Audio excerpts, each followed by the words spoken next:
Boa noite, amigos. Sejam todos muito bem-vindos ao nosso momento de estudo e oração. Obrigada pela presença de todos que estão agora conosco online para mais um momento de estudo, para mais um momento de reflexão, de aprendizado e também de orações. Sejam muito bem-vindos. Aqui é muito importante iniciarmos esta nossa semana, nessa segunda-feira abençoada, é, buscando o equilíbrio, o fortalecimento e o auxílio que vem do alto para que a gente possa continuar a nossa jornada mais firme, plantando esperança, fé e a certeza de que estamos vencendo e que vamos vencer todas as vicissitudes da vida. Estamos em processo de evolução e isso precisa de estar claro para nós, para que o nosso coração fique sempre aquecido, não é mesmo? Fácil é? Não, mas nós estamos todos aqui neste processo de aprendizagem, nesta escola bendita que é a Terra. Então, continuemos firmes na jornada, ajudando uns aos outros e nos fortalecendo para sairmos vencedores desta encarnação, não é mesmo? Jesus querido, nós te rogamos que abençoe a todos nós, abençoe os nossos lares e que sejamos intuídos para aprender os seus ensinamentos, que o Senhor possa estar conosco em todos os instantes da nossa vida, nos auxiliando, nos protegendo, iluminando os caminhos que o Senhor passa para que possamos tê-lo como o modelo nosso de todos os dias, de todos os momentos de nossa vida. Obrigada, Senhor. Então, nós começamos aqui já com algumas mensagens no chat ao vivo. Seu Antônio, boa noite, seja bem-vindo. Wilma, que coisa boa você aqui, seja bem-vinda. Dona Ivani também, Didi, Fátima Rossi, Célia, Ricardo Grilo, André Drummond, Marlene, Tita, boa noite, amigos queridos. Receber essas mensagens carinhosas de vocês é muito bom, né? Hoje nós vamos estudar este livro. Vocês estão vendo essa capa lindinha, durinha, maravilhosa? Porque eu tenho a coleção da série psicológica da Joana de Ângeles. Esse aqui é o volume 2, de nome O Homem Integral. E a psicografia da série psicológica de Joana de Ângeles Espírito é de Divaldo Franco. Pois bem, aqui nós temos um capítulo, aqui o capítulo 6, Maturidade Psicológica. E um dos subitens se chama A Reconquista da Identidade. E Joana de Ângeles nos traz algumas reflexões muito interessantes. Eu vou ler aqui para vocês apenas um pedacinho da lição, que é um pouco grande, e depois nós vamos comentando. Vou trazer para vocês algumas reflexões também dentro da psicologia, para ficar mais claro para todos nós, né? Bom, então, a reconquista da identidade tem alguns parágrafos. E a segunda parte desse texto é a seguinte: é um dever emocional assumir a sua identidade, conhecer-se e deixar-se conhecer. Certamente, não nos referimos à necessidade de o indivíduo viver as suas deficiências, impondo-as ao grupo social no qual se encontra. Não. Porém, não escamotear os próprios limites e anseios ainda não conseguidos, mantendo falsas posturas de sustentação impossível, é o compromisso existencial que leva a um equilibrado amadurecimento emocional. Afinal, todos os indivíduos se encontram na Terra em processo de evolução. Conseguida uma etapa, outra se lhe apresenta como próximo passo. A satisfação, a parada no patamar conquistado, leva ao tédio e ao cansaço da vida.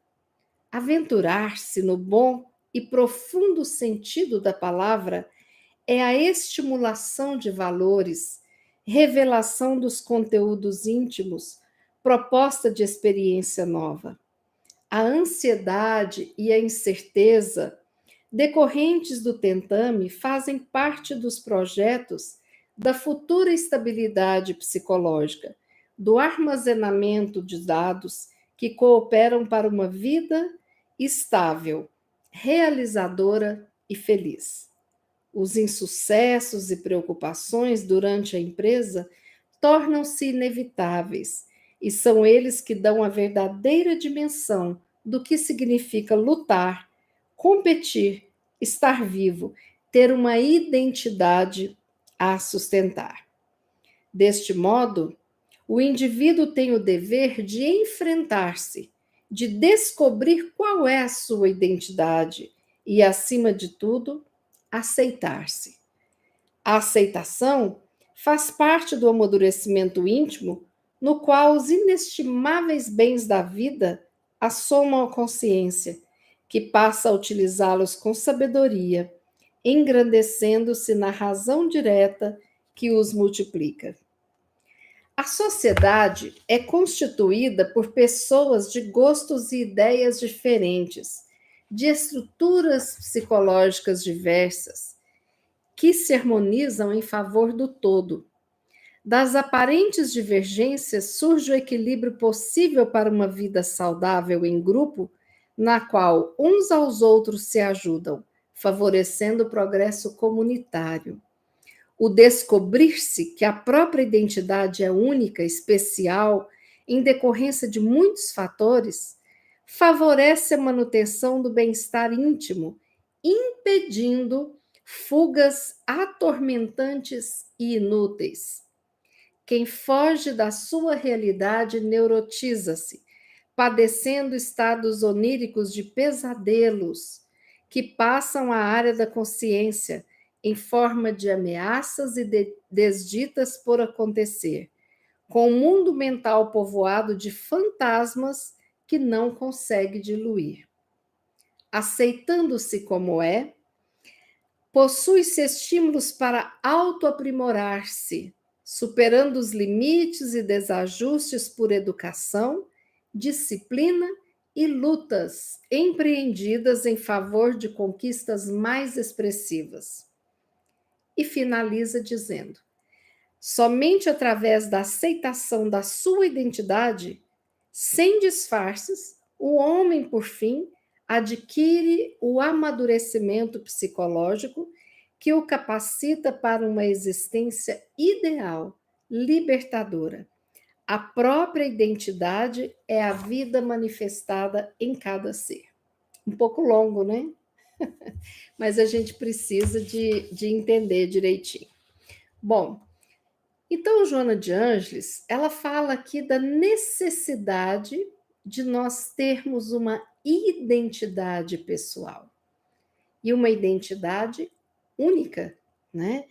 Então, uma das coisas mais interessantes é que nós precisamos observar, olhar para dentro de nós, para descobrirmos quem verdadeiramente somos, né? E isso é muito importante. Quem verdadeiramente somos. Isso faz parte do autoconhecimento e ela ainda traz que, além de nos conhecer, precisamos nos aceitar. Traz aí a autoaceitação. O autoconhecimento, a autoaceitação são bases importantíssimas da autoestima, né? Eu só consigo ser eu verdadeiramente sem um grande peso de muitas neuroses sobre os meus ombros quando eu me aceito, né? Bom, então eu queria falar para vocês o seguinte: na teoria analítica de Jung, a Joana usa muitos termos, né, que Jung criou e utilizava. na sua teoria. Então, a base da teoria analítica de Jung é um conceito muito interessante, que é um processo de individuação. Não é individualização, nem individualismo, nem individualidade. É individuação. Vamos entender um pouquinho a diferença entre esses termos para a gente poder compreender, né? O processo de individuação significa tornar-se quem se é verdadeiramente. Olha que bonito isso. Então, o processo de individuação é um processo de construção do eu verdadeiro também, né? Que coisa bacana. Então, esse processo, ele consiste numa aproximação do eu verdadeiro, né? A nossa percepção de identidade, ou seja, quem nós somos, né? É uma concepção que seria a síntese da nossa totalidade, quem a gente é, né? Na nossa totalidade, de quem a gente é. Então, quem somos, quem fomos, o que iremos nos tornar, tudo isso está dentro do processo da identidade, né? Porque ele é atemporal. A minha identidade hoje traz comigo quem eu fui em outras vidas e quem eu fui nessa vida. Eu só sou quem eu sou hoje por conta dos meus processos de acertos, de erros e tudo mais, né? Então, eu queria só explicar um pouquinho assim a diferença para ficar mais fácil quando a gente for conversar, certo?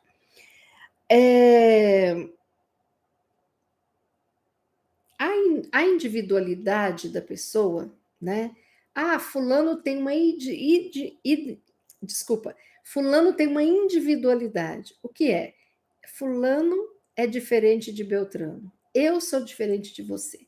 Nós todos somos indivíduos únicos criados pelo Pai.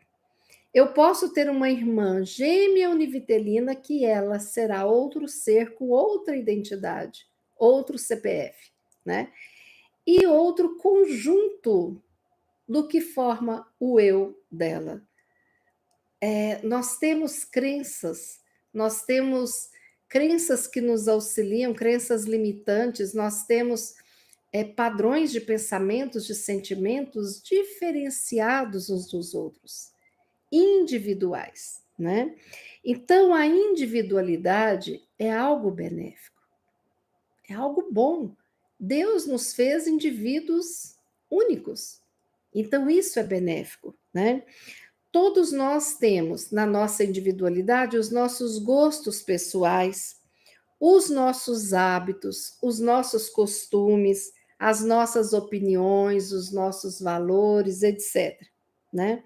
Então a individualidade, ela tem uma relação direta, sim, com a identidade de uma pessoa, né? Bom, a individualidade, ela é uma base para desenvolvimento da personalidade da pessoa. E o que é essa personalidade?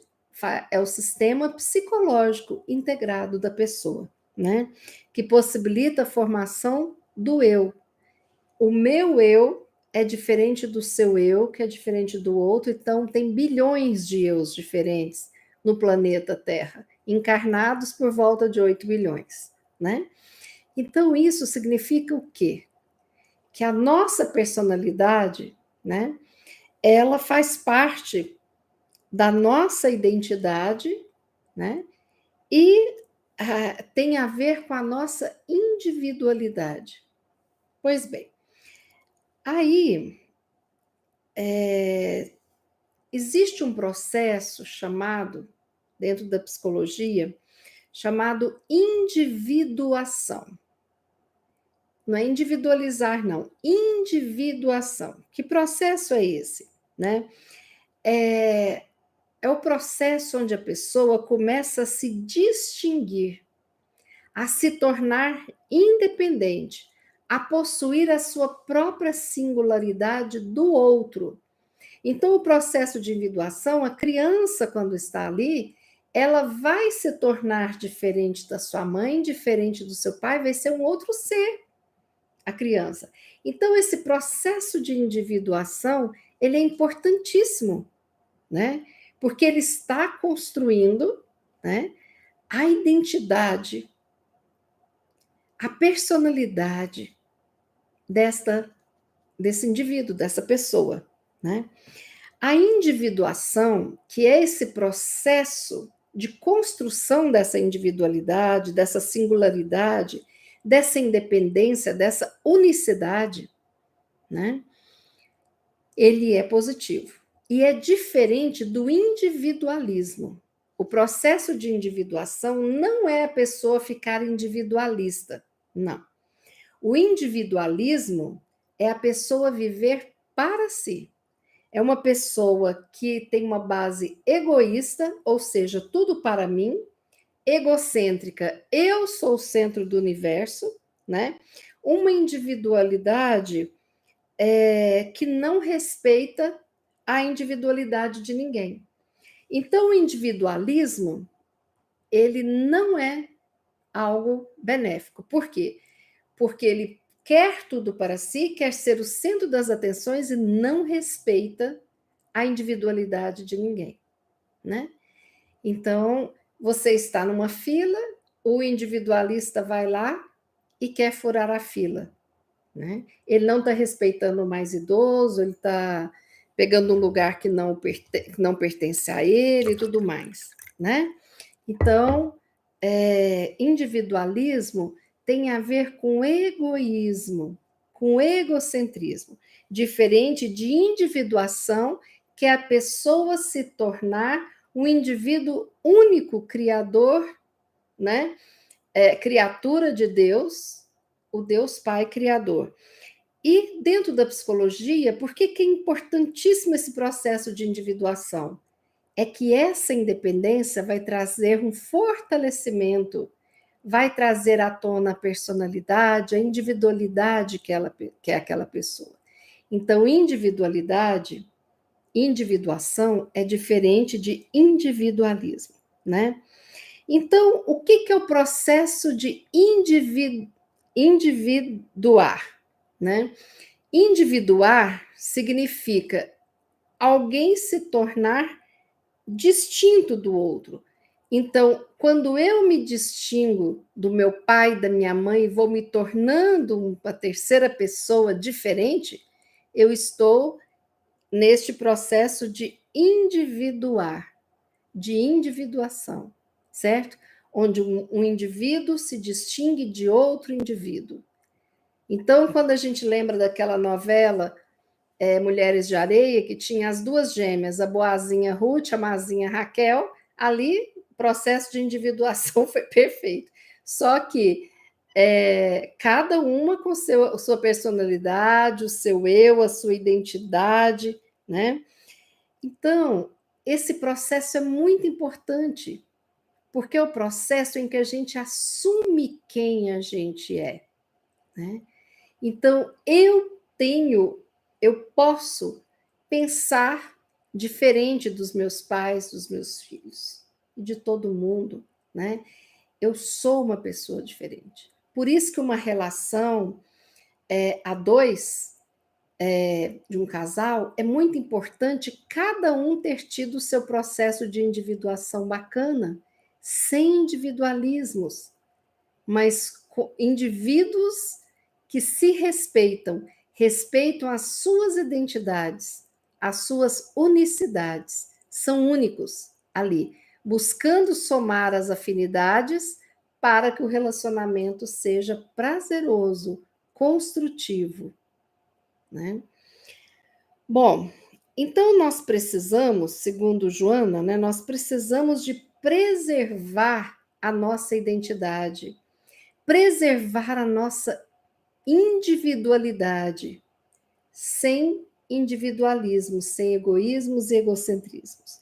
Para que a gente possa preservar a nossa individualidade, né, a nossa identidade, nós passamos pelo caminho do autoconhecimento, do autocuidado, e eu preciso me posicionar, né? Então, de repente, a minha mãe fala: prova esse franguinho com legumes aqui, com 6 anos de idade. É um franguinho xadrez.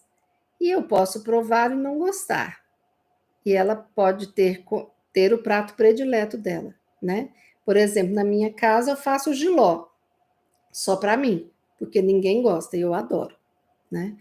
Então, a gente começa a ter gostos individuais, né? Então, tem gente que passa doce de leite no pão de queijo.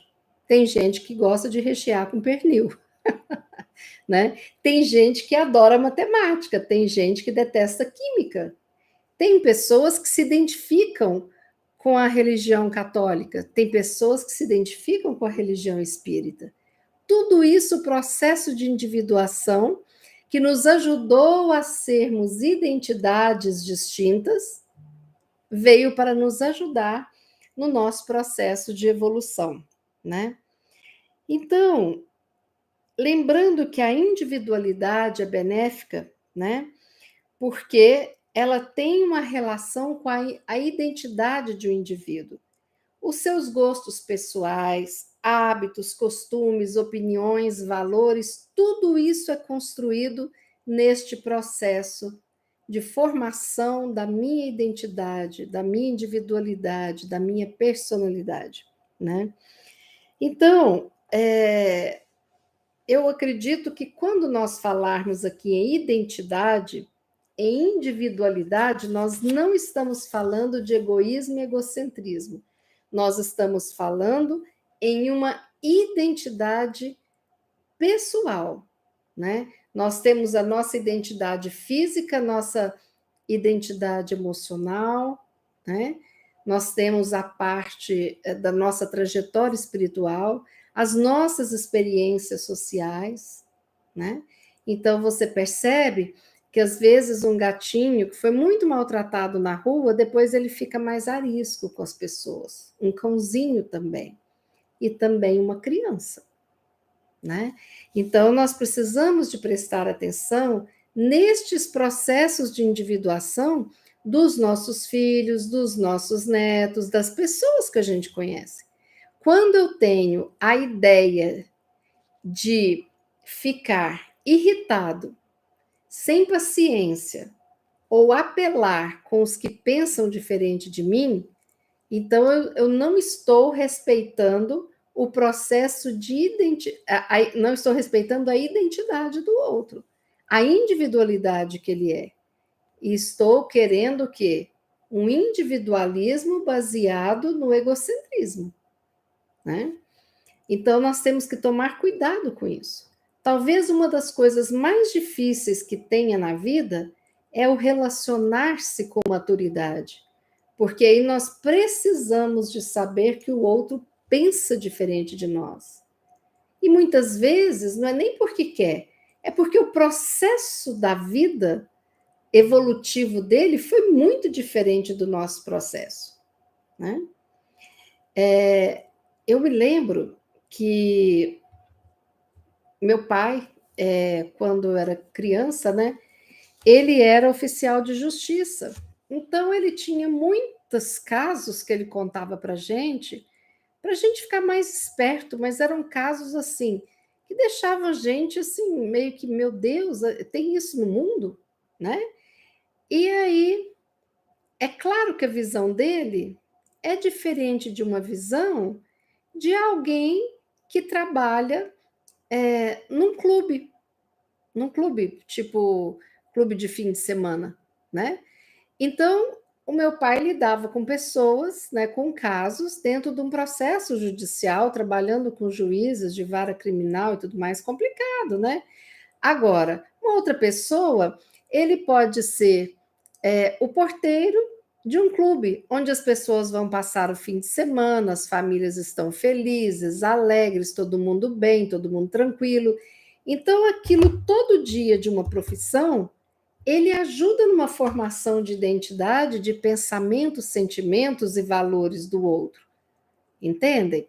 Então, às vezes, a gente vê algumas características de que algumas profissões colocam, né?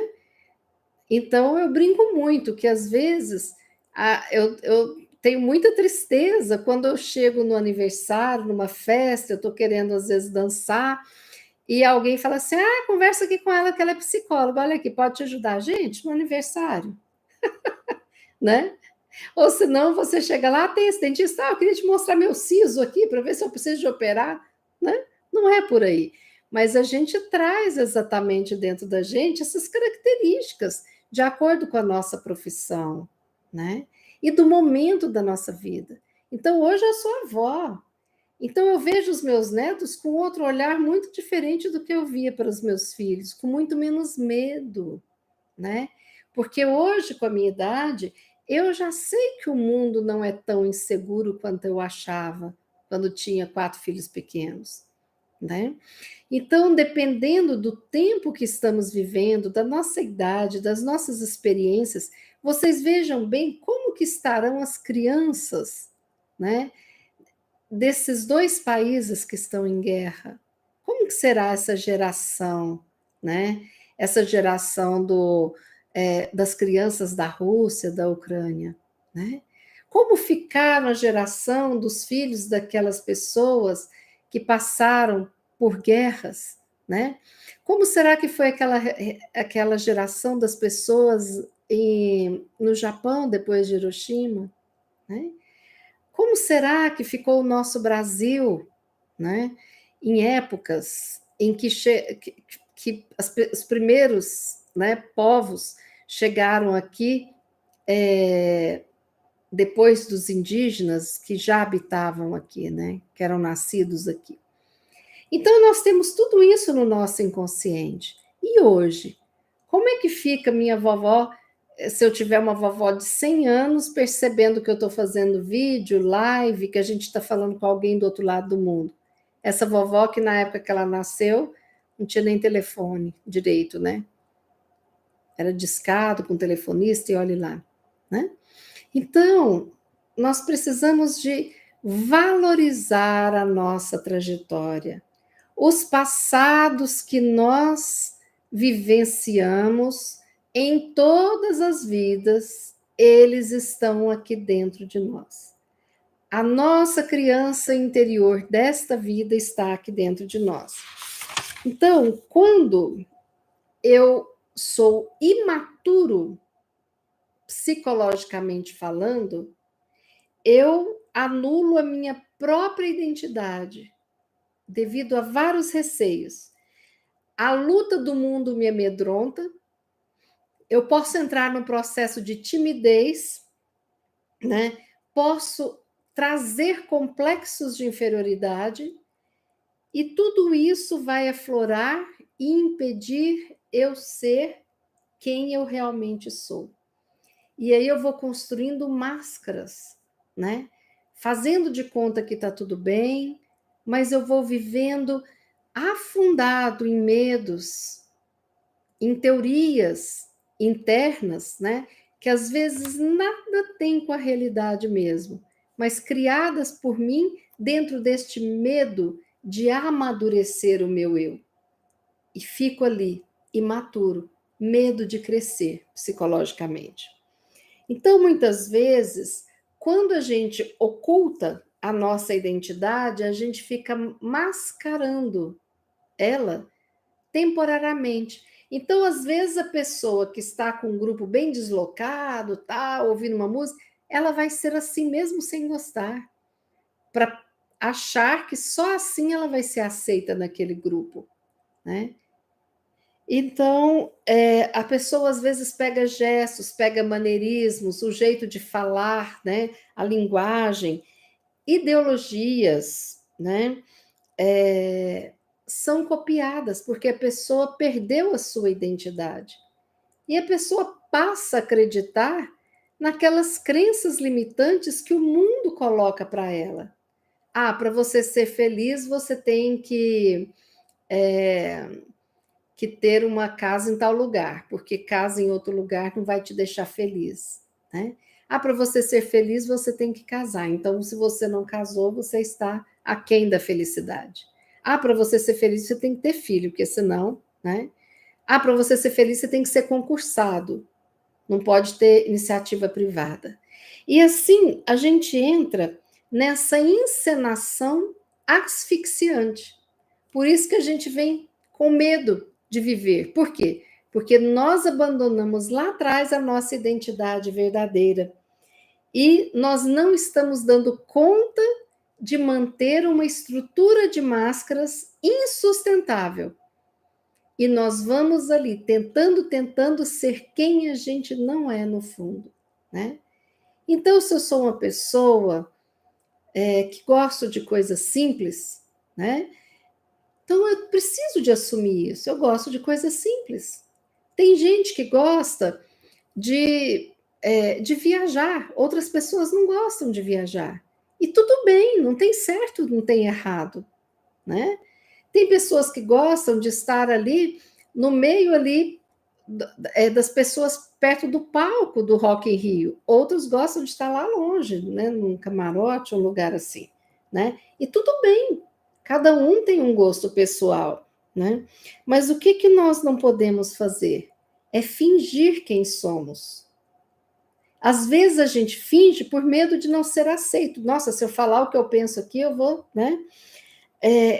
Às vezes eu evito as atitudes leais e abertas e deixo para lá, para não ter confusão. Só que eu vou vivendo nesse artificialismo, tudo artificial, né? Então, se eu não falar para o outro o que eu gosto, o que eu não gosto, com gentileza, com educação, né? O outro vai imaginar algo, né? E aí o que acontece? É difícil. Eu já contei para vocês um caso aqui que eu vou contar, engraçado.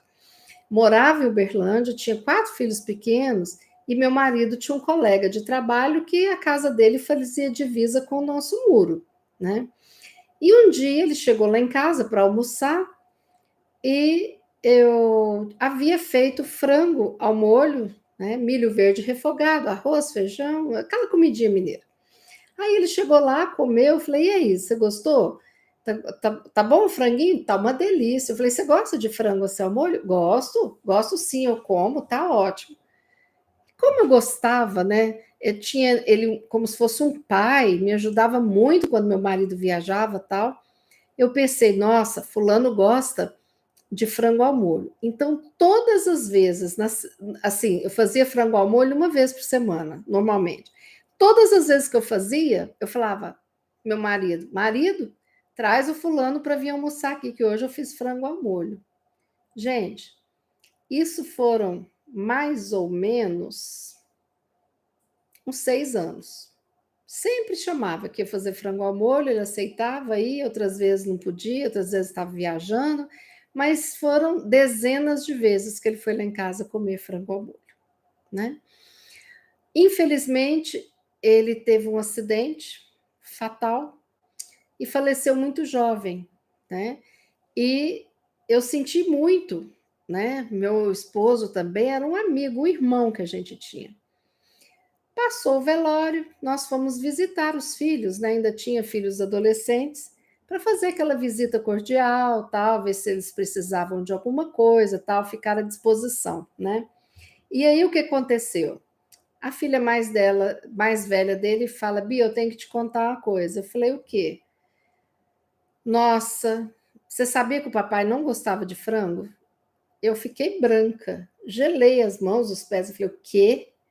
Papai não gostava de frango, porque uma vez a mãe dele fez uma marmita, reaproveitando um galãozinho de tinta para ele trabalhar na roça, e ficou aquele cheiro de tinta e ele tomou meio que antipatia de frango, com arroz, feijão, essas coisas. Eu falei, eu não acredito. Gostava sim, não, você deve estar enganada.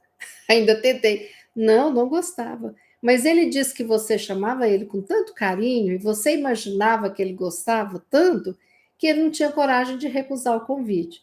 Meu Deus do céu. Aquilo me deu um aperto no coração, porque se eu soubesse que ele não gostava, eu nunca ia chamá-lo. Se eu soubesse que ele gostava de dobradinho, ia fazer dobradinha, se ele gostasse de bife, ia fazer bife, que eu queria agradar ele e agradecer. Mas nessa coisa dessa timidez aqui, né? Um receio, né, de falar o que pensa, que fosse me desagradar, e eu teria ficado muito mais feliz se ele falasse realmente que ele não gostava. Ah, não, me dá só um pedacinho que eu não como muito frango ao molho, não, só de vez em quando. Então eu já teria entendido, jamais teria chamado ele de novo. Gente, que tristeza. Então foi ruim para ele, que comeu muito frango sem querer, e foi péssimo para mim, porque eu jamais queria colocar ele nessa situação, né? Uma pessoa muito amada por nós, né? Então, às vezes, sem necessidade nenhuma, né? Nenhuma, a gente cria situações difíceis, né? Às vezes eu fico com medo, quando sou jovem, de falar que eu não curto bebida alcoólica. Por quê? Porque aquilo ali é como se fosse uma afronta para algumas pessoas. Como assim? Você vai numa festa e não vai beber? Que sem graça. E eu já escutei gente falando assim: ah, a gente não chama quem não bebe, não, porque a gente é chato. Entendeu? Então, o mundo constrói algumas teorias para venda de produtos, né? E tá todo mundo rindo, tal. Será que a gente só consegue a felicidade bebendo? Será que quem tem alergia a glúten ou a cerveja nunca vai ser feliz, né? Então, a falta de identidade cria um indivíduo que não tem face e, sem perceber, ele começa a dissimular, né? Então, dissimula que não gosta, que gosta e quer agradar o outro. E vai fazendo isso tantas vezes que, de repente, quando você pergunta qual é a sua cor predileta, ah, não, eu pensei aqui em vermelho, mas minha mulher não gosta de vermelho, então não pode ser. Deixa eu ver, azul. Ah, não, azul acho. Ah, sabe que eu não sei? Ou se não inventa, eu vou falar que é branco, que é a cor predileta da minha mulher. Isso é individualidade? Essa pessoa está com uma identidade formada? Não, né? Então, o que eu penso, sou eu que penso, que pode estar de acordo com o que o meu funcionário pensa, com o que o meu marido, a minha filha, minha mãe pensa. E é isso que é a afinidade. Quando identidades semelhantes, parecidinhas em gostos, em objetivos e tudo mais se unem, gera aquela harmonia, porque existe uma afinidade de identidades, que é uma afinidade energética, espiritual. Bacana. Mas como que eu vou saber se eu tenho essa identidade? Se com cada grupo de pessoas eu sou uma pessoa diferente, né? Eu fico uma pessoa sem identidade. Então, a identidade, nós precisamos saber que todas as fases que a gente vivencia na vida ajuda a amadurecer. Então, de repente, eu poderia achar maravilhoso um casaco de peles. Quando eu era adolescente, falava, eu quero ter um casaco de peles fantástico na vida adulta. Quando eu vou ficando adulta, que eu descubro que os bichinhos são sacrificados, que o couro é retirado, que eles são jogados, né, mortos cruelmente, e se eu sou uma pessoa que eu gosto de animais, eu jamais vou usar um casaco de pele. E eu não vou usar para aparecer naquele meio que eu vivo. Eu vou fazer o quê? Eu vou ter que mostrar que não, eu não uso casaco de peles, né? Então, se de repente eu queria experimentar um cigarro aqui, outro ali, aí eu percebo que tem um vô, né? Um dos meus avós estão ali com oxigênio, sofrendo, tal. Eu percebo aquele sofrimento e falo, não quero mais fumar, porque eu não quero isso para minha vida. Essa é a construção da identidade verdadeira. Eu posso mudar de opinião? Claro. Eu vou evoluindo, vou ficando diferente, né? Há muitas vidas atrás era comum duelo. Hoje eu sou contra a pessoa andar com um revólver na cintura, né? Então, a construção da nossa identidade ela é ininterrupta. mas é importante eu saber quem eu sou, né? E aqui Joana fala uma coisa, essa frase aqui de Joana é maravilhosa. É um dever emocional assumir a sua identidade, conhecer-se e deixar-se conhecer, né? Eu já vi muitas vezes casais que casam muito enganados.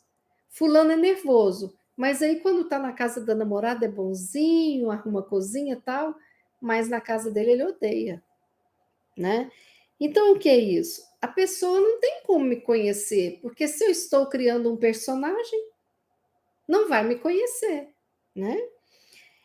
Então, nós precisamos de verificar que nós temos limites e esses limites têm que ser respeitados. Porque se eu não respeito os meus limites, né? Então, por exemplo, eu preciso de dormir 6 horas. Tem gente que dorme 4 e fica bem. Eu não, preciso de 6. Hoje, porque quando eu era nova eram 8 horas, né? Então, o que que precisa? Nós precisamos respeitar os nossos limites. O que foi maravilhoso na conquista da sociedade, né? A gente ter, por exemplo, aqui no Brasil, uma CLT que regulariza, né? Porque são tantas horas semanais, porque antigamente a pessoa não tinha nem folga, né? Nem hora extra, né? Então, o mundo vai mudando e nós vamos amadurecendo emocionalmente. Isso é muito bacana, isso é muito bom. Então, nós precisamos não de ficar parados, mas estarmos neste processo de evolução, né?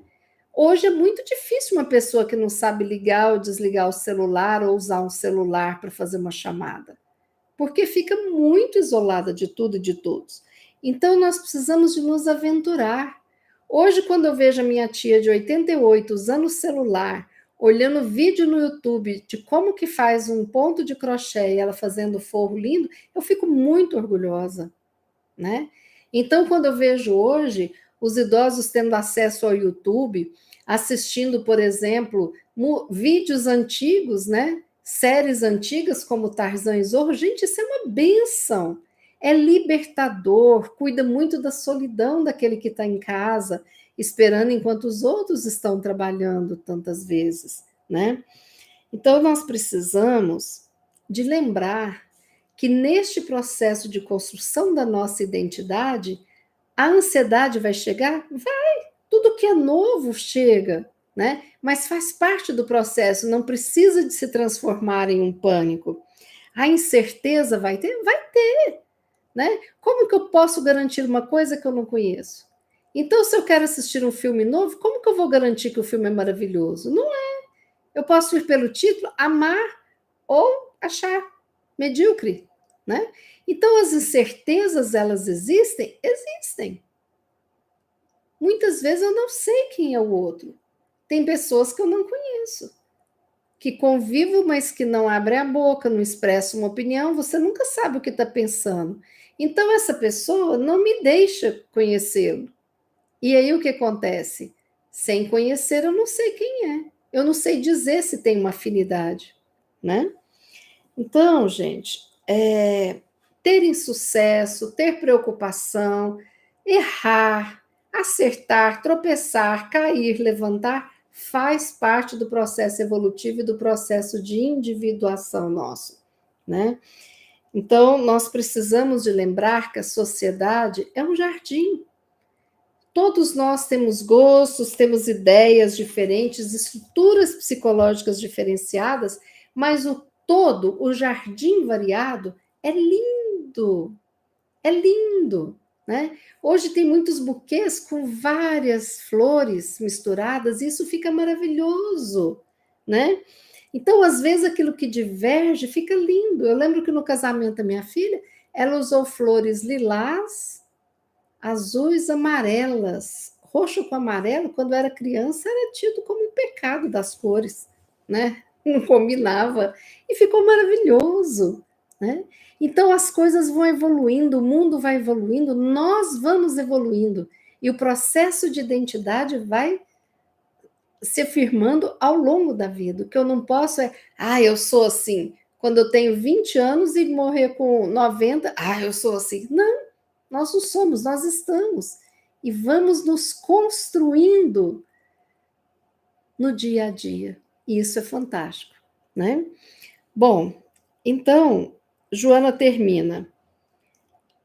Somente através da aceitação da sua identidade, sem disfarces, então eu sou ali, ó, olhando para mim, de frente ao espelho.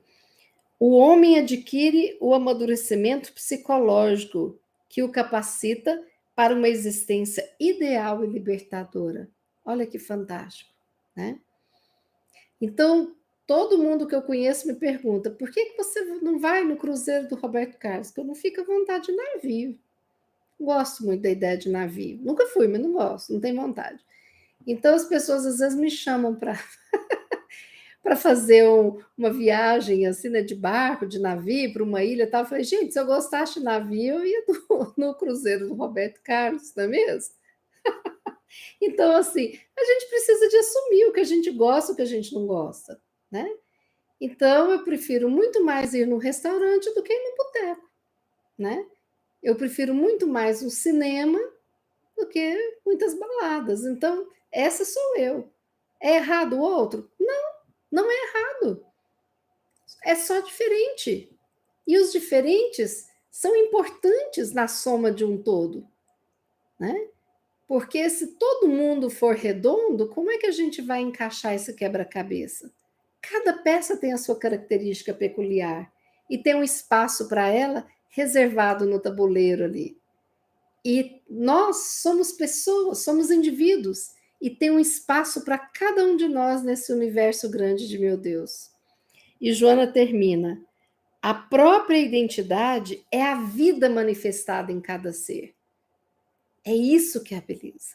Quando a gente olha, chega e vê milhares de tipos de aves que existem no universo, na Terra, né? Os tipos de peixes, de plantas e tudo mais, essa diversidade, cada um com a sua identidade, né? Quando eu descobri que existia um peixe que ele ficava ali na paredinha do aquário, limpando o aquário, falei, meu Deus, como que Deus é perfeito, né? Aí quando eu soube na ostra que a areia que chega lá, né? Ao invés dela desesperar, ela transforma aquele grão de areia numa pérola maravilhosa. Isso é ser único, isso é assumir a individualidade, isso é assumir a existência como uma bênção divina. Vamos pensar nisso e cuidar da nossa identidade, a reconquista da nossa identidade. E só para finalizar, Joana, em uma psicografia de Divaldo, fala o seguinte: cuida da tua identidade crística. Vinculado a Jesus, seja a tua identidade. Então, a nossa identidade, tendo como modelo Jesus, nos basearmos nele para quem queremos ser, aquilo que nós almejamos ser, né, no nosso processo evolutivo. E para termos a identidade semelhante a Jesus, como assim eu vou ser semelhante a Jesus? Vou usar barba? Não, não é isso. Sorrir, amar, auxiliar e lutar nesse processo de autoiluminação que nós estamos, lutando contra os nossos egoísmos, egocentrismos e tudo mais. Evoluir, trilhando o caminho da iluminação, tendo Jesus como modelo. Cuidar para que a nossa identidade seja uma identidade crística também, né? Que segue os passos do nosso querido Jesus. Essa era a lição que eu queria trazer hoje. Que nós aqui do Estudo Oração temos a afinidade de termos identidades semelhantes em muitos pontos, e isso é muito bom, né? Por isso que é bom estarmos juntos.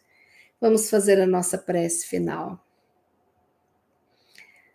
Jesus, Mestre querido, obrigada por nos confiar esses estudos tão maravilhosos, através da mentora Joana e de Divaldo Franco. Jesus querido, obrigada pelas reflexões. Rogamos que o Senhor proteja, abençoe e ilumine os nossos lares, todos que conosco residem ou trabalham, abençoando os lares de toda a nossa família de origem e da nossa família atual. Que nós possamos ter os nossos pais, filhos, netos envoltos nessa luz de amor. Mas envolva também os lares vizinhos aos nossos, a nossa cidade, o nosso estado, o nosso país, todas as cidades e países do mundo, e que a terra seja envolta pela tua luz, pelo teu amor, Jesus. Porque somos pedacinhos deste grande universo, onde cada um de nós tem um papel, uma identidade, uma missão a cumprir.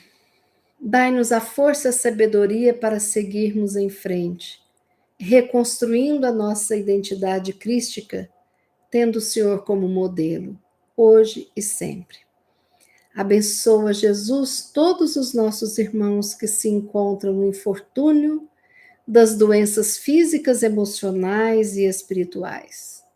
Auxilia a todos, Jesus, que se perderam de si mesmos na construção de máscaras para agradar, conceitos que muitas vezes são vazios, para que cada um de nós tenha coragem de se reconhecer, de se cuidar, de se ajudar e de seguir adiante, sempre buscando o Senhor nas nossas preces, nos nossos pensamentos, nos nossos sentimentos e nas nossas ações. Obrigada por mais esse dia, por essa noite e que tenhamos um descanso abençoado. Que assim seja.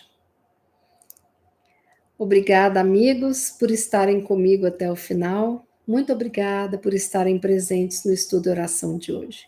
Se vocês gostam desse canal, compartilhe os vídeos. Se vocês gostaram do estudo de hoje, compartilhe. É importante, aquilo que nos faz bem, é importante a gente compartilhar com aqueles que nós queremos bem, com aqueles que necessitam de uma palavra, de uma reflexão amiga.